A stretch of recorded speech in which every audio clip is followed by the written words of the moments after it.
মোৰ ডিচিৰ লগত অলপ মই ডিচিক অকণমান টানকৈ কৈছোঁ, সমালোচনা কৰিছোঁ। মোৰ খং উঠিছে ডিচিৰ ওপৰত, শিৱসাগৰ ডিচিৰ ওপৰত। কাৰণ কালি অসমৰ মুখ্যমন্ত্ৰীক মই ক'লোঁ যে আপুনি গোটেই 4খন জিলাৰ কাৰণে মুঠতে 1 লাখ ফেমিলিকে 15,000 টকাকৈ পইচা দিব লাগে বুলি আপুনি ASDM আমাৰ এছডেমা বুলি যিটো কয়, আমাৰ এছডেমাৰ ৱেবছাইটটোত অকল 1 লাখটা পৰিয়ালেহে 15,000 পাব লাগে বুলি 4খন জিলাত তেওঁ পাৰ্মিশ্যন দি থৈছে। মই ক'লোঁ যে মোৰ জিলাতে প্ৰায় 37,000 মানুহ ক্ষতিগ্ৰস্ত হৈছে, 38,000টা পৰিয়াল। গতিকে গোটেই 4খন জিলাৰ কাৰণে আপুনি 1 লাখ দিলে কি হ'ব? সেইকাৰণে কাইলৈ মোৰ জিলাখনৰ কাৰণে মানে আমাৰ সমষ্টিকে ধৰি গোটেইবিলাকৰ কাৰণে হেৰিটো খুলি দিব লাগে, কি কয় আপোনাৰ এছডেমাৰ ৱেবছাইটটো খুলি দিব লাগে, যাতে আমাৰ প্ৰত্যেকটো পৰিয়ালে 15,000 টকাকে প্ৰথমতে, তাৰপাছত 10,000 টকা শিৱসাগৰ জিলাৰ মানুহখিনিয়ে পায়, 25,000 টকা যাতে পায়। তো সেইটো হৈ গ'ল। মই ৰাতি ডিচিকো জনাই দিলোঁ যে CM কাইলৈ খুলি দিব, আপুনি যিমান আমাৰ এপ্লিকেশ্যন আছে আপুনি যিখিনি ডুপ্লিকেচি আছে সেইখিনি আঁতৰাই যিখিনি জেনুইন এপ্লিকেশ্যন চবকে কাইলৈৰ কাৰণে আপুনি ৰেডি কৰক। তেওঁতো উল্টা পুল্টা কথা কয়। মই ক'লোঁ যে নহ'ব, মই CMৰ লগত কথা পাতিছোঁ, প্ৰত্যেকটো পৰিয়ালে পাবই লাগিব। তেওঁ কয় যে নহয়, আমাৰ লগত আছে এতিয়া কেইবাটাও এনেকুৱা ডুপ্লিকেচি হোৱাবিলাক আকৌ আমি পাই যাম, কেঞ্চেল হোৱাবিলাক পাই যাম, সেইবিলাকৰ লগত আমি মিলাম। মোৰতো খং উঠি গ'ল যে আপুনি গোটেই 4খন জিলাৰ কাৰণে 1 লাখ দিছে আৰু শিৱসাগৰ জিলাতে 1 লাখতকৈ বেছি মানুহ ক্ষতিগ্ৰস্ত হৈছে, বাকী 3খন জিলাৰ মানুহ ক'ত সোমাব? গতিকে আপুনি এইটো খুলি দিবলৈ লৈছে, কিয় আপুনি উল্টা পুল্টা কথা কৈ আছে?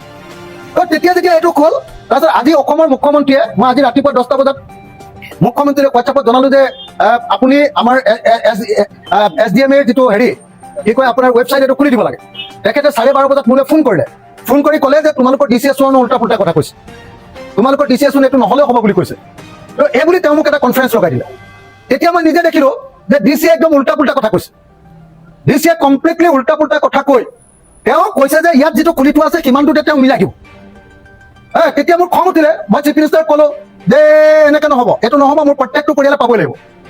মুখ্যমন্ত্ৰী ডাঙৰীয়াই মোক ক'লে যে অলপ সময়ৰ পাছতে DCয়ে তোমাক ফোন কৰিব আৰু DCৰ লগত মিটিং কৰি লোৱা। 4 বজাত মিটিং হ'ল, DCয়ে ফোন কৰিলে, মই 4 বজাত মিটিং কৰিবলৈ গ'লোঁ। DCয়ে আকৌ পুৰণি কেছেটখনকে বজাইছে, কৈছে যে আমাৰ হাতত যিখিনি ইতিমধ্যে কেঞ্চেল হৈছে বা এতিয়ালৈকে কমপ্লিট হোৱা নাই সেইবিলাক মিলাই মই যেনে তেনে আপোনাৰ কামটো কৰি দিম। মই ক'লোঁ এইটো মোৰ কাম কৰাৰ কথা নহয়। 37,000 পৰিয়াল শিৱসাগৰ সমষ্টিত ক্ষতিগ্ৰস্ত হৈছে। 37,000 পৰিয়ালৰ ভিতৰত এটা পৰিয়ালে নাপালে মই আপোনাক সোধাই দিম, নাম্বাৰ 1। গতিকে আপুনি CMে দিম বুলি কওঁতে আপুনি কিহৰ উস্তাদি মাৰিছে? 1 নম্বৰ। 2 নম্বৰ, মই কৈছোঁ যে এতিয়ালৈকে অকল কি কয় আপোনাৰ ডিমৌ সমষ্টিত 8,000টা পৰিয়ালে পাইছে, তো বাকীবিলাকে পোৱা নাই। ডিমৌৰ মিনিষ্টাৰে বাৰম্বাৰ এওঁক ৰিকুৱেষ্ট কৰি আছে, এওঁ পাত্তা দিয়া নাই। সুশান্ত বৰগোহাঁই এওঁক পাত্তা দিয়া নাই। তাৰপিছত নাজিৰাৰ 17,000 মানুহে পাইছে, মোৰতো 22,000 পৰা 24,000 মানুহে পালে, মোৰতো অলপ বেছিয়ে পাইছে। তাৰপাছতো মোৰ 37,000 মানুহৰ কমপ্লিট পোৱা নাই কাৰণে মই ধৰি আছোঁ। তেওঁলোকেতো ধৰিবই পৰা নাই।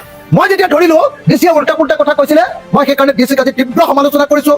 একদম স্পষ্ট কৰি দিছোঁ যে অহা পৰহিলৈৰ ভিতৰত মোৰ সমষ্টিৰ বানপানী খোৱা প্ৰত্যেকটো পৰিয়ালে যদি 15,000কে টকা নাপায় তেতিয়াহ'লে DCৰ ওপৰত একশ্যন লোৱা হ'ব বুলি মই জনাই দিছোঁ।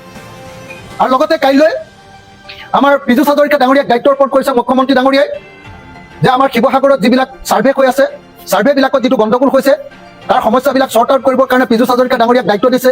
পীযুষ হাজৰিকা ডাঙৰীয়াই মোলৈ ফোন কৰিছিলে। কাইলৈ টেলি কনফাৰেঞ্চ হ'ব, ভিডিঅ' কনফাৰেঞ্চ হ'ব, আৰু অহা মঙলবাৰে পীযুষ হাজৰিকা ডাঙৰীয়া নিজে শিৱসাগৰলৈ আহি শিৱসাগৰৰ উপায়ুক্ত আৰু মোক লগত লৈ এখন বৈঠক হ'ব, আৰু টাউন আৰু গাঁৱৰ প্ৰত্যেকটো পৰিয়ালে যাতে সঠিকমতে ছাৰ্ভে কৰি সঠিকমতে ক্ষতিপূৰণ পায়। যিটো মই 10 লাখ টকা ডিমাণ্ড কৰি আছোঁ, চৰকাৰে 1,70,000 পৰা 3,85,000 টকাহে দিম বুলি কৈ আছে, মই 10 লাখ টকা কৈ আছোঁ, সেইটোতো গণ্ডগোল।